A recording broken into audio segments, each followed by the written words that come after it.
Presidente, na verdade, em 2007 começaram-se, de fato, alguns conflitos lá no estado da Bahia, entre o movimento e também a Suzano, e aí em 2011 chegou a uma tentativa de estabelecimento de uma mesa de negociação, e aí em 2015 foram encaminhados os primeiros acordos, e havia de fato uma mesa estabelecida entre INCRA, Suzano e o Movimento Sem Terra. Acontece que quando chegou o governo Bolsonaro, os acordos os quais a Suzano havia feito nessa mesa de negociação, ela passou a descumprir. E, portanto, houve esse movimento por parte do MST nesse ano, como uma forma de pressão para que a Suzano faça a sua parte nesse acordo que havia sido estabelecido.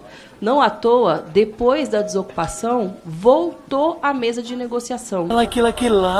Escutei duas coisas aqui. Uma coisa foi de que houve invasões contra a Suzano como forma de pressão. Gente, numa mesa de negociação, você não comete um crime como forma de pressão. Numa mesa de negociação, você pressiona endurecendo, né, em determinada cláusula, né, endurecendo em determinado ponto da negociação. Mas você não comete um crime para legitimar a sua negociação. Absurdo. Pelo amor de Deus, só o que me faltava. Não, agora eu vou invadir determinado prédio, determinada fazenda como uma forma de pressão para negociarem comigo.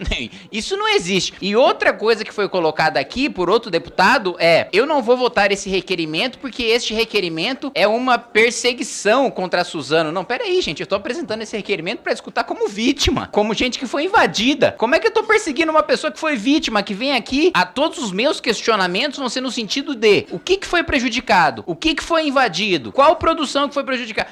Não, o sujeito não tá vindo aqui como investigado, não. Ele tá vindo aqui pra prestar esclarecimento sobre as fazendas que foram invadidas. Então, assim, é um descolamento da realidade por parte do discurso do governo gigantesco. Primeiro, você falar que cometeu um crime legitima uma mesa de negociação. E segundo, você chamar uma vítima significa que você tá perseguindo aquela vítima para escutar o depoimento da vítima. Isso é o básico de qualquer investigação. Por isso, a orientação é sim, presidente. Em votação, requerimento 302/2023, os deputados que aprovem permaneçam como se acham. Aprovado. Toda essa irritação é porque quando nós adentramos o acampamento, a invasão, o local onde houve desrespeito ao direito de propriedade, onde não se produzia nada, estava coalhado de propaganda eleitoral da deputada que aqui me atacou. E portanto, restou claro que não só o Zé Rainha utiliza e explora a pobreza alheia, mas alguns que têm mandato aqui exploram a miséria alheia também. Fazem hipocrisia. Olha lá, tá interrompendo. Você fala que a gente está interrompendo. Agora o senhor acha mesmo que vai me interromper por 5 ética vezes certinha, e eu não vou responder. Vocês são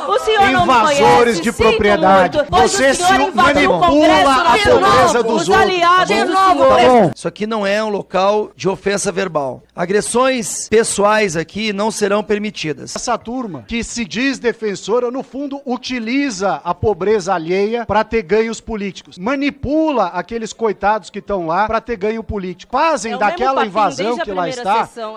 Deixa eu falar. Deixa eu falar, deputado. Eu tenho uma Dá uma choradinha, dá uma choradinha aí. Tá bom. O fato é o seguinte. No gabinete. Você quer esconder alguém que você nomeia O fato é o seguinte, todo aquele local era usado e é usado para manipulação política da pobreza alheia e fazem com isso uma lavagem cerebral naqueles que lá estão. Portanto, daqui por diante, nós vamos convocar todas essas pessoas e a primeira que nós vamos convocar na segunda leva é a esposa do Zé Rainha, que trabalha no gabinete da deputada que aqui está. Pode ficar resmungando. Deputado Lucas... Essa ameaça que ele está fazendo é de quem não tem condição de cumprir o acordo que ele mesmo propôs ali na mesa através de Vossa Excelência.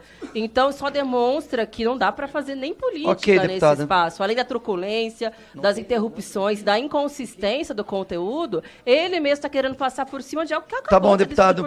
Com a palavra, deputado Kim Kataguiri. Eu não sei se a deputada Sâmia se refere a mim, eu não estou fazendo ameaça alguma, ao Kim contrário. Kataguiri, eu estou pedindo a inclusão 10 minutos, na pauta do deputado requerimento pela convocação e pelo medo que eles têm de Rui Costa estar aqui. Senhor presidente, eu quero fazer coro aqui àqueles que constatam o fato de que há sim um terror quando se fala na convocação do ministro Rui Costa a esta CPI. Porque é impressionante, e aqui eu até elogio os parlamentares da base do governo, o esforço que os deputados da base do governo têm empreendido para que o ministro Rui Costa não seja convocado nesta CPI é impressionante. É impressionante. Eu não via tamanho esforço assim desde a CPMI do dia 8, em que eles se esforçaram muito para que não fosse convocado o ministro Flávio Dino e para que não fosse convocado o ministro G. Dias. Eu não via tamanho esforço assim desde que o presidente Lula atuou para que não caísse o sigilo das imagens do Palácio do Planalto. Ou seja, cheira muito mal esse medo em relação a convocar o ministro Rui Costa nessa CPI. A gente já sabe que a situação política do ministro Rui Costa não é das melhores. Alguns parlamentares do governo têm dito, não, ele tá fortalecido. Cá entre nós, todos nós sabemos que o ministro Rui Costa não tá fortalecido coisa nenhuma e que a fragilidade dele nessa casa especificamente é muito forte. E mais do que isso, foi passada este Congresso Nacional, e eu fui membro da comissão especial que analisou a medida provisória dos ministérios. O presidente Lula, na medida provisória original, passou os serviços de inteligência do Gabinete de Segurança Institucional, que é onde deveria ficar, porque o GSI é um ministério, como o próprio nome diz, institucional, que deve trazer informações de Estado, que deve estar a serviço do Estado, com E maiúsculo e não do governo. O presidente Lula, na medida provisória dos ministérios, passa os serviços de inteligência para a Casa Civil, o mais político dos ministérios. E agora, essas informações relativas ao MST estão sob a tutela do ministro Rui Costa. E mais do que isso, quando eu debati essa medida provisória com o líder do governo, o deputado Zé Guimarães, em plenário, o deputado Zé Guimarães disse, veja, vocês não têm o que se preocupar com os serviços de inteligência na Casa Civil, porque não é da natureza do governo petista perseguir adversários políticos. Pois muito bem, em 2016, e eu vou repetir aqui o que eu disse na comissão especial da medida provisória, a presidente Dilma Rousseff deu uma ordem para que o ministro da Justiça fizesse um dossiê contra mim, um menino de 19 anos de idade. Eis que eu tive acesso, por meio de uma ação na Justiça, um habeas data, a trechos desse, porque eu fiquei muito curioso. O que a Dilma e o Cardoso descobriram sobre mim com 19 anos de idade para tentar me incriminar, para tentar deslegitimar o movimento pelo impeachment. E eu tive acesso a trechos desse dossiê que o Cardoso fez contra mim, contra o Movimento Brasil Livre, deputado Ricardo Salles. E dois dos pontos que o ministro Cardoso ressaltou, veja só onde é que foi a investigação do ministro Cardoso. Primeiro, que eu tinha recentemente sido contratado para ser colunista da Folha de São Paulo. Esse tinha sido um dos destaques do dossiê contra mim. Que deveria ser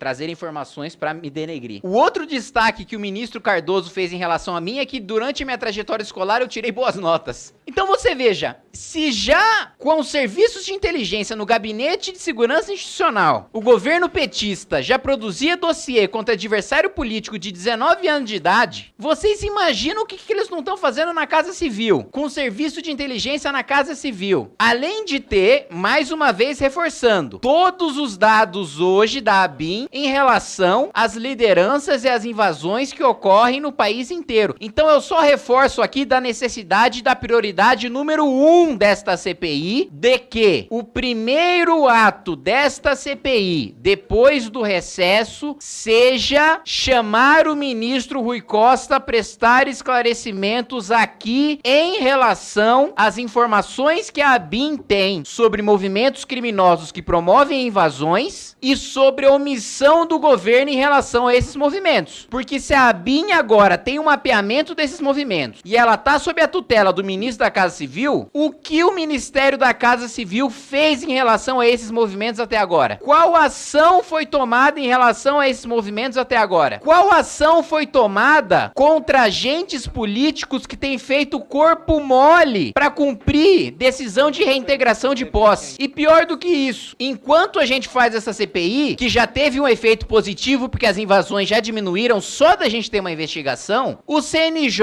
solta uma resolução dizendo que só pode ter reintegração de posse depois de ter uma audiência com o sujeito que teve a propriedade invadida, com o invasor, com a defensoria, com o Ministério Público, com as ONGs que prestam assistência às famílias que estão no lugar invadido, e que mais do que isso, o mandado de reintegração de posse, ele só pode ser expedido depois que a prefeitura cadastrar essas pessoas e colocar essas pessoas num programa de residência. Acabou o direito de propriedade. Ou seja, se você foi invadido, o que diabos você tem a ver com um programa de habitação da prefeitura de um sujeito que invadiu a sua propriedade? E se a prefeitura demorar 1, 2, 3 3, 4, 5, 10 anos pra fazer aquele cadastro. Enquanto nós estamos aqui nesta CPI investigando invasões criminosas, o CNJ tá dando mais salvaguarda pra quem invade do que pra quem é invadido. Esse tipo de conduta e esse tipo de medida legal precisa ser combatida por essa CPI, porque essa CPI também tem a competência legal de propor solução legislativa. E sobre a Casa Civil, tem outro ponto fundamental que passa pela Casa Civil, que é o filtro de indicações. A Casa Civil faz o filtro, levanta o que a gente chama da capivara do sujeito que é indicado. O Tribunal de Contas da União, e aqui o Chico Graziano já mostrou muito bem, e um requerimento que eu aprovei, mais uma vez, nessa reunião teve deputado que disse que não teve documento analisado. Não estão estudando os autos da CPI, porque eu já anexei 600 páginas da parte do INCRA, inclusive o acórdão do Tribunal de Contas da União, que demonstrou que é ilegal a prática de governos petistas de terceirizar, nas palavras do TCU, reforma agrária. E a Casa Civil aceitou a nomeação de mais de 9 membros do MST pro INCRA, que foi justamente o indiciamento que a gente teve na última CPI da existência de uma indústria fraudulenta de titulação de terra. O movimento ia lá, usava gente vulnerável como massa de manobra para invadir a terra, o INCRA concedia a terra, o líder pegava a terra e vendia. E essas nomeações ilegais estão acontecendo agora. Nós temos o dever de, no relatório, encaminhar isso pro Tribunal de Contas da União, porque o Tribunal de Contas da União já suspendeu isso no passado, precisa suspender isso agora, no presente. Tudo isso que está sendo dito agora passa pela Casa Civil. Por isso eu faço um apelo ao relator, ao presidente, a toda a mesa e a todo o plenário. A prioridade número 1 desta CPI, depois do recesso, tem de ser chamar o Rui Costa a esta comissão. Gostou do vídeo? Então se inscreve aí embaixo se tu curte ver cortes do japonês. Ah, e se quiser umas figurinhas bem engraçadas do Kimoshito, considere virar membro por apenas R$ 3,99.